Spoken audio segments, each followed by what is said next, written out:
It summarizes that workers need to be constantly watched and instructed what to do. You consider yourself as a leader and you lead other people, you influence them, motivate them with a purpose of achieving a certain goal. This is called leadership. Charismatic means the leader only has got the charisma, the courage, that zeal inside himself, and he becomes a role model. He projects himself as a leader, as a role model, and he will motivate and other employees in the organization.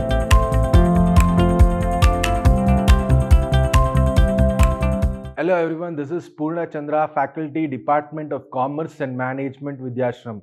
So we are dealing with the subject Management Principles and Practice, and today will be your second and final session in Unit 4. So the name of the unit is Directing and Communicating. So we will see what we understood in the previous class. So in the previous class, we understood the meaning of directions, nature and principles of directions, and we also understood communication, the concept of communication, that is meaning and importance of communication, then communication process, barriers to communication, and steps to overcome various communication barriers. So then we also understood the different types of communication in our previous class. So in today's class, what we'll be dealing is the various motivation theories. There are three main motivation theories which you people will be understanding. So the first one is Maslow's need hierarchy theory. Second one is Hertzberg's two-factor theory, McGregors X and Y theory. And after motivation theories, we'll be understanding the concept of leadership and various types of leadership as well as the characteristics of a successful leader. So we'll start with Maslow's need hierarchy theory. So what does this mean? So Maslow's need hierarchy theory basically deals with human needs. So there are 5 different kinds of human needs, that is physiological needs, safety needs, social needs, esteem needs, and finally after esteem needs it is your self-actualization. So we'll deal one by one. So the first need is physiological need. So this is necessary for a human being to survive or live. So it is breathing. So in order to live, you need oxygen. The process of respiration, that is, you should breathe in air so that you can live. That is breathing. After breathing, the next thing that is prominent is your food. Basically, to survive, people need food. That is, for example, an average human being, he might require 2400 calories per day. So that is derived from food which we eat. Whether you eat anything of that sort, you need a balanced diet, that is equal proportion of carbohydrates, proteins and fats is derived from food. That is necessary for you to live. Then water, obviously people without water they cannot survive. There might be exceptions where people survive for 3-4 days without water, but after that obviously to survive you need water. Then you also need sufficient sleep for a healthy living. That is minimum 8 hours of sleep a day. Minimum 8 hours of sleep a day is required for you to lead a healthy life. That is sleep. So now physiological needs are over. So once these needs are fulfilled, next comes your safety needs. After physiological needs, it is your safety needs. We will understand security of the body. So you're going on a two-wheeler, you want to safeguard your body. So you're wearing a helmet, a jacket and a boots. This is mainly for the security of your body. Then employment. Obviously, to lead a life, you require money. No one simply will come and give you money. You have to earn the money. So in order to earn money, you need a job. That is employment. Then family. So you want brothers and sisters, parents, so that you can interact with them and you behave in a social way and you enjoy your life. For that also you require family. Then health. Obviously you require health. That is the saying called health is wealth. Without health, all your wealth is nothing. So to be happy in life, you need good health. Then property, obviously you want property in your name, like building, land, farm, etc. So more number of properties means your net worth is more. More net worth means you're happy.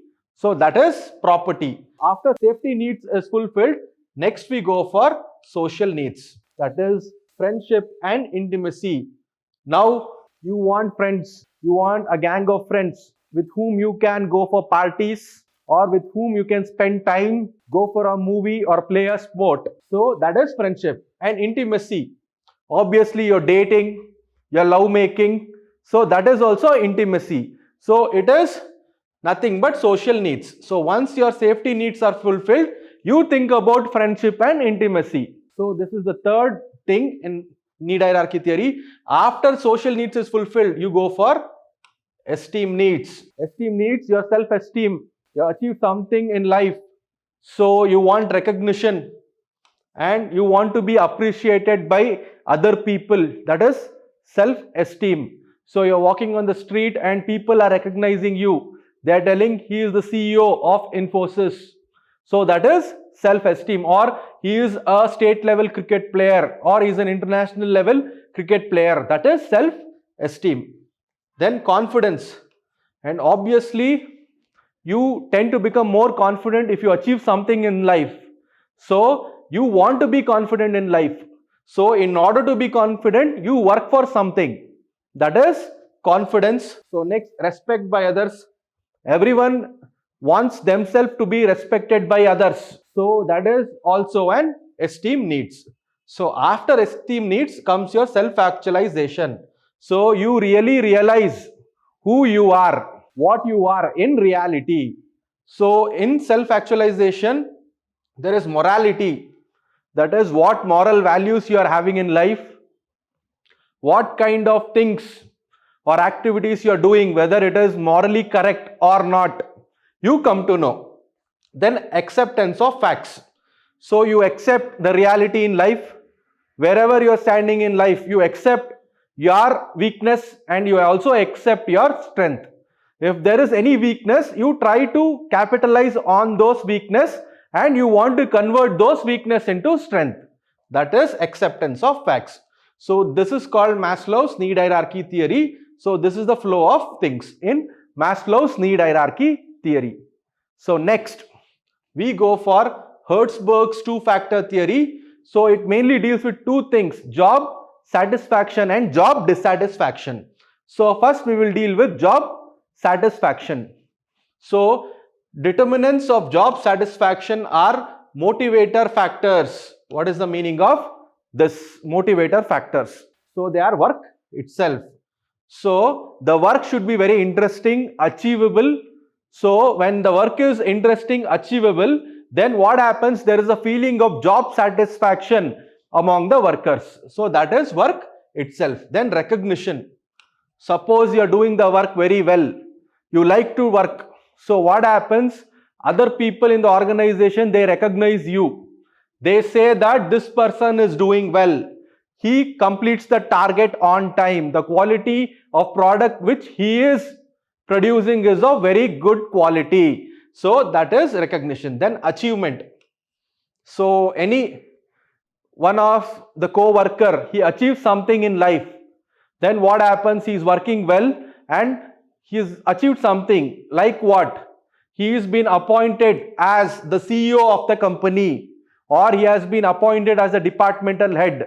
So what happens? He has done some achievement and in return of this achievement, he is satisfied with the job. That is achievement. Then advancement. This is also similar to achievement. Now there is a worker working in production department and he is working so well over a period of time that he has been appointed as the production manager. Now that is an advancement from an ordinary worker to a departmental head. So he is satisfied with the work. That is advancement. Then promotion, similar. So you were a finance manager for nearly 5 to 10 years and later on, based on your achievement in a particular department, that is finance department, you are appointed as CEO or the general manager of the company. That is promotion. So promotion will also result in job satisfaction. Determinants of job dissatisfaction are hygiene factors, pay benefits. Even if you are working well, your salary is not increased. Even if you are putting your effort from morning till evening, your salary is not increased. So what happens? There is a dissatisfaction in the job. That is pay benefits. Next, you go for working conditions. So if there is no safe working conditions, you are asked to deal with boilers or fire without any safety gadgets like helmet or jacket or boots. What happens? You are dissatisfied with the job. And also if you are not got good canteen facility or restroom facility and the factory premises is not clean. So what happens? There is job dissatisfaction. Next, job security. So what is job security?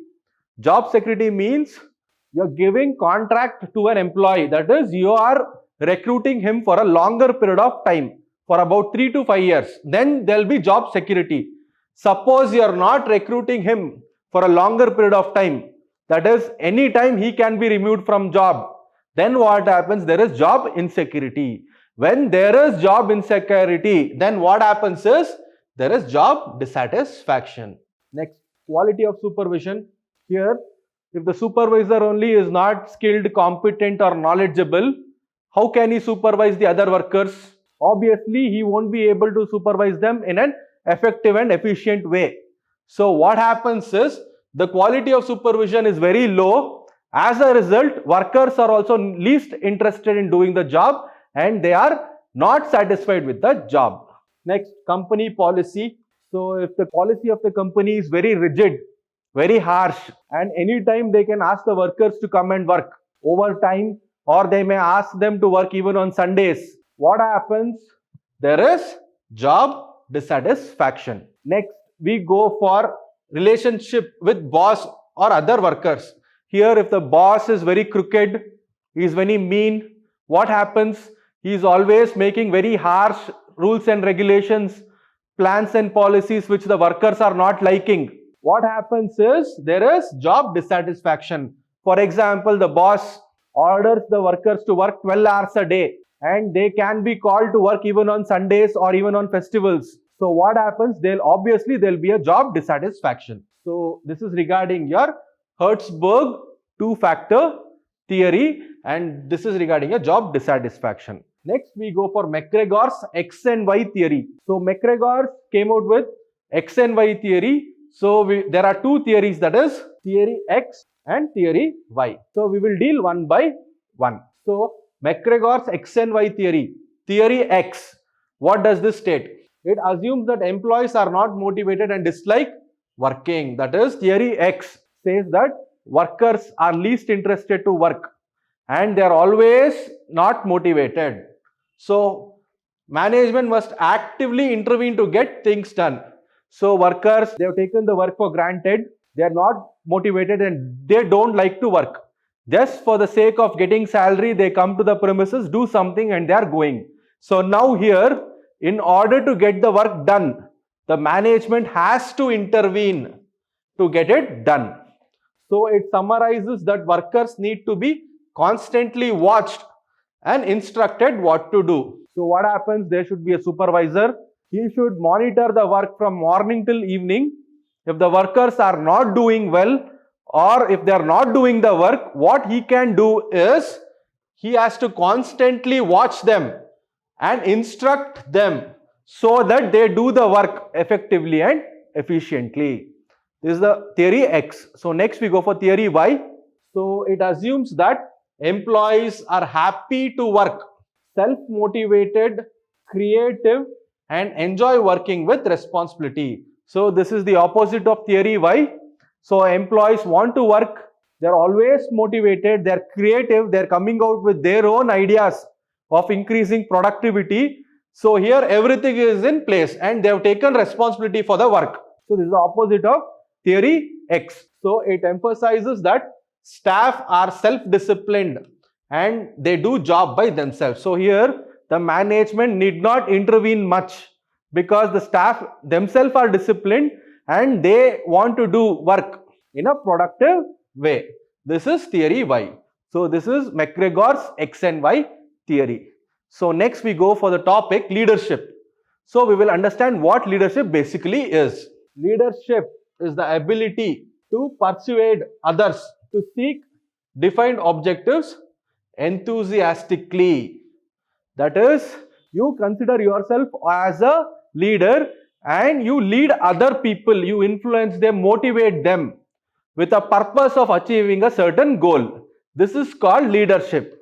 So, leadership is the human factor which binds a group together and motivates it towards goal. That is, it builds a team, brings a group of people together, builds a team, motivates them to achieve a particular goal.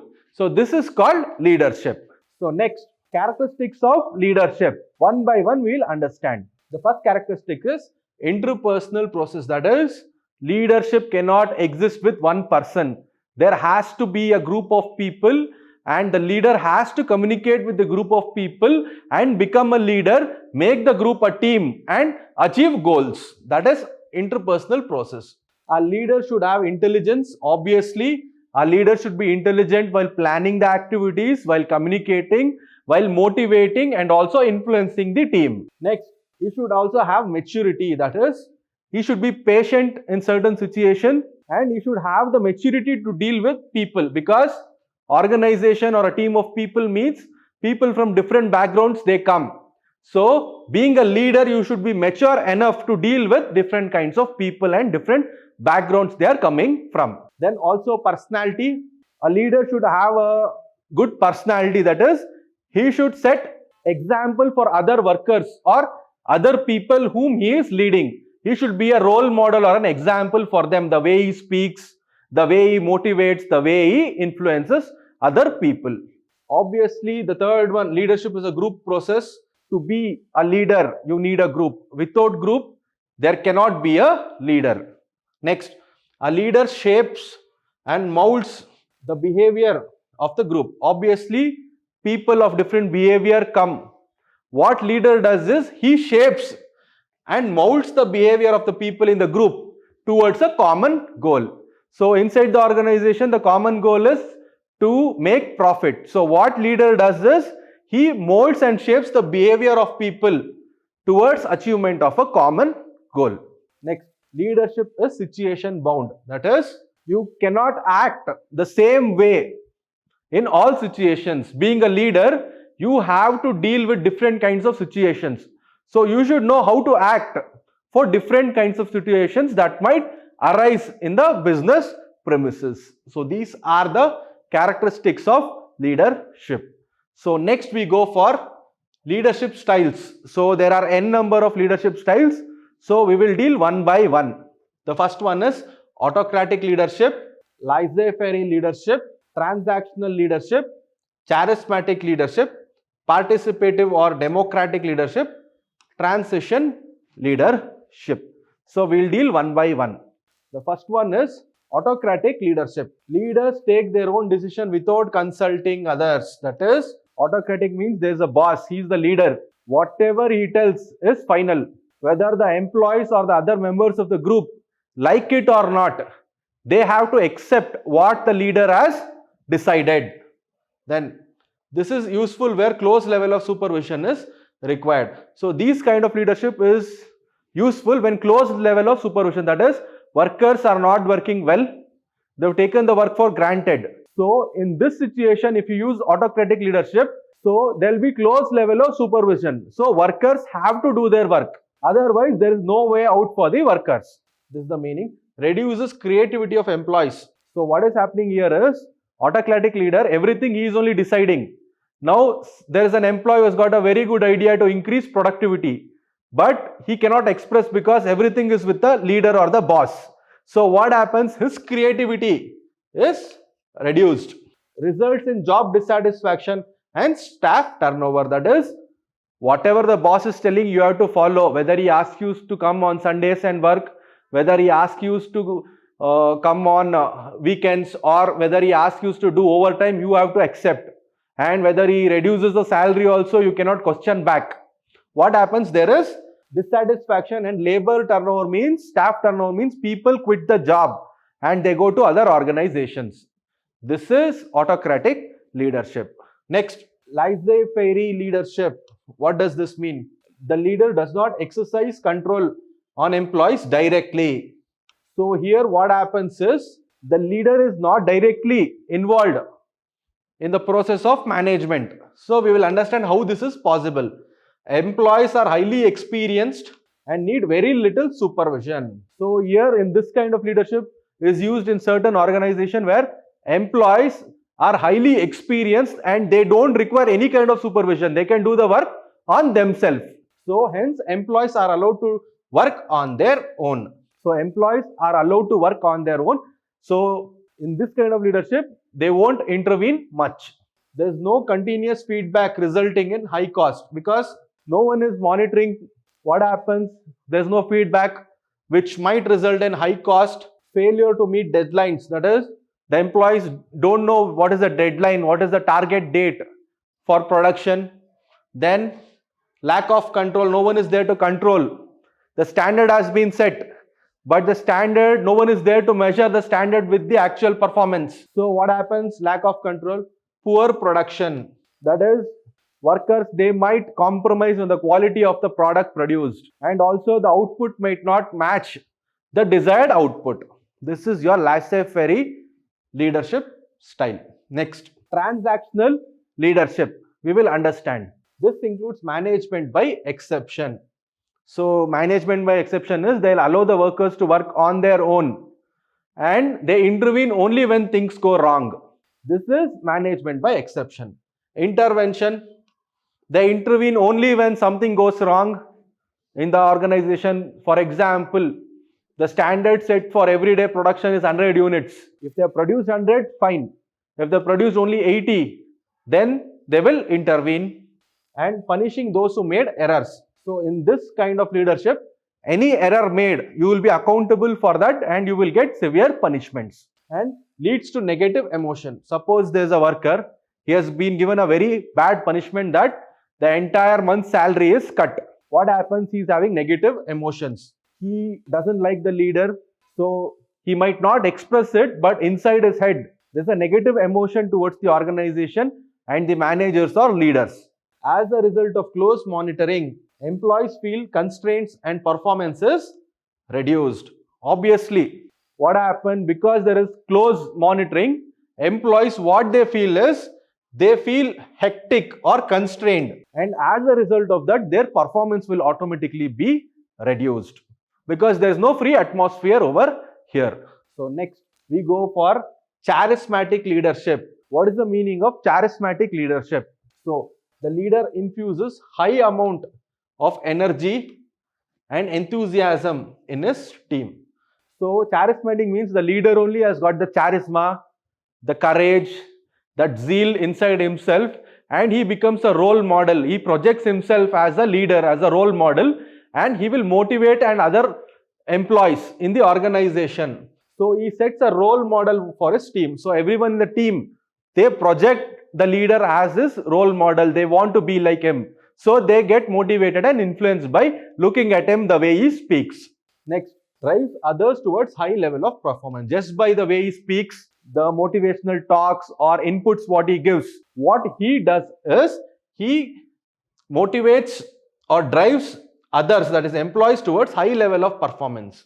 This is charismatic leadership. So next, participative or democratic leadership.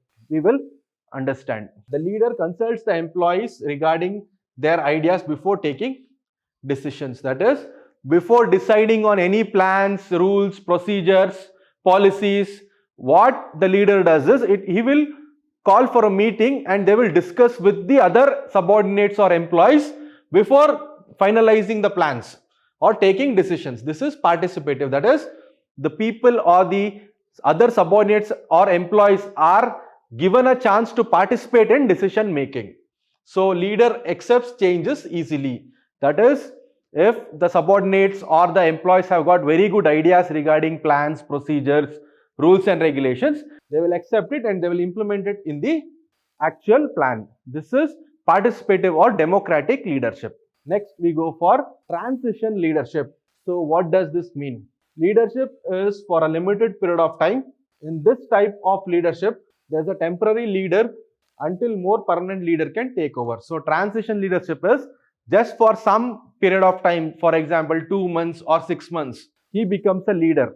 So until the permanent leader is appointed, this is just for a temporary purpose. So this is called transition leadership. So next, we will understand what is formal leadership and informal leadership. So we'll go for formal.